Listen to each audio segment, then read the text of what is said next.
अस्सलामु अलैकुम दोस्तों, कैसे हो? उम्मीद है कि सब खैरियत से होंगे। अल्लाह आप लोगों को ऐसे ही खुश रखे। 7 संदूकों में भरकर दफन कर दो नफरतें। आज इंसान को मोहब्बत की जरूरत है बहुत। मेरे प्यारे भाइयों और बहनों, चूंकि पूरे हिंदुस्तान में, पूरे भारत में आजकल रामायण की बात हो रही है, क्योंकि एक फिल्म आदि पुरुष आई है जिससे हमारे हिंदू भाई बहनों को बहुत हर्ट हुआ है। पूरी कहानी, पूरी स्टोरी बदल दी गई है। सड़क छाप और छपरी डायलॉग जो है बुलवाए गए हैं, जिनको हमारे हिंदू भाई भगवान मानते हैं उनकी जबान से। तो काफी पूरे भारत में उस फिल्मों को लेकर आक्रोश है। वो बनाने गए थे कुछ और बन गई कुछ और। जैसे मराठी में एक कहावत है कि करायला गेले काय अनवर्ती झाले पाए। बहरहाल उस पर बात नहीं करनी, वो तो मैंने कल एक वीडियो बना दी। एक बहुत पुरानी बात मैं आप लोगों के साथ शेयर करना चाहता हूं कि जो पुरानी रामायण है, जो कि उस वक्त आज से 25-30 साल पहले की बात है, पूरे हिंदुस्तान ने देखी। चाहे वो हिंदू हो या मुसलमान हो, सब ने देखी। उंगली पर गिनती जैसे लोग होंगे जिन्होंने नहीं देखी होंगी। बहुत कम लोग होंगे जिन्होंने ये रामायण उस वक्त नहीं देखी होगी। मैं मेरी बात आपको बताऊं, यानी मेरा अपना मैं आपके साथ शेयर करता हूं कि मैं खुद उस वक्त मदरसे में पढ़ता था।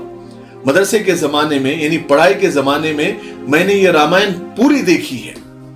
ये उस वक्त शायद हर हफ्ते शनिचर या इतवार को आया करती थी दूरदर्शन पर, और मैंने एक बार नहीं 2 बार देखी है। क्योंकि और सिर्फ मैं नहीं, मेरे साथ और भी मदरसे के बच्चे क्लास छोड़कर, यानी डंडी मारकर रामायण देखने जाते थे। उस वक्त बहुत कम लोगों के घर में टीवी होता था। हमने और हमारे मदरसे के बच्चों ने एक हिंदू के घर में बैठकर पूरी रामायण देखी है। उस वक्त हिंदू मुस्लिम सब मिलकर देखते थे, और उस हिंदू भाई का पूरा घर भरा रहता था। उसमें तो आधे लोग टोपी वाले होते थे। उस वक्त हिंदू मुस्लिम नहीं थे, कट्टरता नहीं थी। सिर्फ इतना पता था कि ये हिंदू है, हम मुसलमान हैं, लेकिन हम अलग अलग हैं, हम एक दूसरे के लिए खतरा है, ये सोच भी नहीं आती थी, ना हमारे दिमागों में ना उन लोगों के दिमाग में। और फिर जब ये रामायण पूरी हो गई तो फिर गली गली मोहल्लों में वो वीसीआर और टीवी लगाकर पूरे मोहल्ले को जमा करके वो रामायण बताई जाती थी। हमारे मोहल्ले में भी कई बार रामायण बताई गई और सब ने मिलकर देखी। हमारे मोहल्ले में तो मुसलमान ज्यादा थे, आज भी वहां पर ज्यादा है, लेकिन सब मिलकर देखते थे। पूरा रोड जाम हो जाता था। रात में 12, 1, 2 बजे तक वो रामायण सीरियल चलती थी और सब देखते थे। सच में किसी ने क्या खूब कहा है कि अब तो कोई मजहब ऐसा चलाया जाए जिसमें इंसान को इंसान बनाया जाए। इस वक्त में वाकई अजमल सुल्तानपुरी की वो कविता, वो नज्म याद आ रही है। हालांकि वो नज्म, वो कविता उन्हीं की जबान, उन्हीं की आवाज में अच्छी लगती है, लेकिन उसके कुछ अशार बहुत याद आ रहे हैं। वो मैं आपको शॉर्टकट में सुनाता हूं। अजमल सुल्तानपुरी अपनी कविता, अपनी नज्म में कहते हैं कि मुसलमान और हिंदू की जान, कहां है मेरा हिंदुस्तान, मैं उसको ढूंढ रहा हूं। वो उर्दू गजले, हिंदी गीत, कहीं वो प्यार, कहीं वो प्रीत, पहाड़ी झरनों के संगीत, देहाती लहरा पूर्वी दान, मैं उसको ढूंढ रहा हूं। जहां के कृष्ण, जहां के राम, जहां की शाम सलोनी शाम, जहां की सुबह बनारस धाम, जहां भगवान करे स्नान, मैं उसको ढूंढ रहा हूं। जहां थे तुलसी और कबीर, जायसी जैसे पीर फकीर, जहां थे मोमिन गालिब मीर, जहां थे रहमान और रसखान, मैं उसको ढूंढ रहा हूं।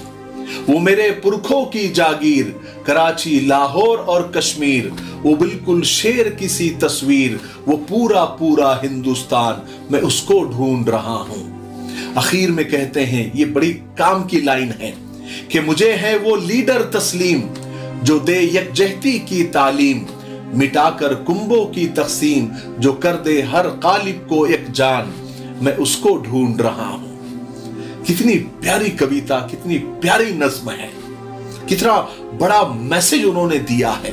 वाकई में आज वो हिंदुस्तान हम सब ढूंढ रहे हैं कि कहां है वो हिंदुस्तान। उस वक्त सब एक जान थे, सब एक ही थे, दिल साफ थे सबके। उस वक्त सोशल मीडिया नहीं था, इलेक्ट्रॉनिक मीडिया इतना जहरीला नहीं था, अखबारों में भी जहरीली खबरें इतनी नहीं छपती थी। ट्विटर क्या होता है, इंस्टाग्राम क्या होता है, यूट्यूब और फेसबुक किस चिड़िया का नाम है, किसी को पता नहीं था, बल्कि ये तो उस वक्त था भी नहीं। और नेता इतने जहरीले नहीं थे, उस वक्त के संगठन भी इतने जहरीले नहीं थे, इतने नफरती नहीं थे। और जो नेता जहरीले थे भी, वो भी दबे दबे अल्फाज में और इशारों में जहर उगलते थे, जिस पर सरकार की अच्छी खासी पकड़ होती थी। बड़े बड़े केस और कलम लगा दिए जाते थे, जिससे इतना खास फर्क नहीं पड़ता था। बहरहाल रामायण के बाद महाभारत सीरियल आई, वो भी सब ने देखा, सब हिंदू मुसलमानों ने मिलकर देखा। और उसके बाद टीपू सुल्तान सीरियल आई, the sword of Tipu Sultan serial आई, वो भी ऐसे ही सब हिंदू मुसलमानों ने मिलकर देखा और उतने ही प्यार से देखा। कोई विवाद नहीं, कोई झगड़ा नहीं, कोई नफरत नहीं और कोई लफड़ा नहीं, क्योंकि उस वक्त ये अंधभक्तों की फौज नहीं थी। बहरहाल वो एक सुनहरा दौर था, एक प्यारा जमाना था, जब हमारे मुल्क की हवा में जहर ना के बराबर था, किसी को किसी से खतरा नहीं था। हालांकि उस वक्त तो लोग ज्यादा पढ़े लिखे नहीं थे, लेकिन मोहब्बती लोग थे। और एक हैरत की बात आपको बताऊं, उस वक्त हिंदू मुसलमानों में इतनी एकता थी, इतनी मोहब्बत थी कि जब किसी हिंदू फैमिली में कोई बच्चा बीमार हो जाता था, तो वो फैमिली अपने बीमार बच्चे को लेकर मस्जिद के बाहर नमाजियों का इंतजार और नमाज खत्म होने का इंतजार करते थे।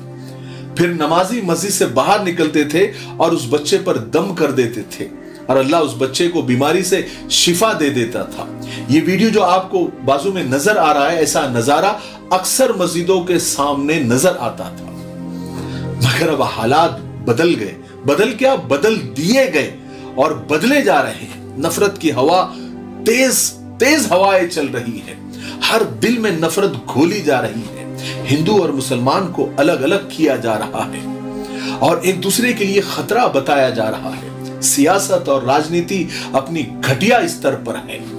मैं सिर्फ इतना बताना चाहता हूं कि अवाम के दुखी होने से, आहत होने से इन कट्टर नेताओं को कोई फर्क नहीं पड़ता। ये सिर्फ अपने मतलब और मकसद के लिए ही लोगों को भड़काते हैं, लोगों को तोड़फोड़ करने लगाते हैं, दंगा करवाने लगाते हैं।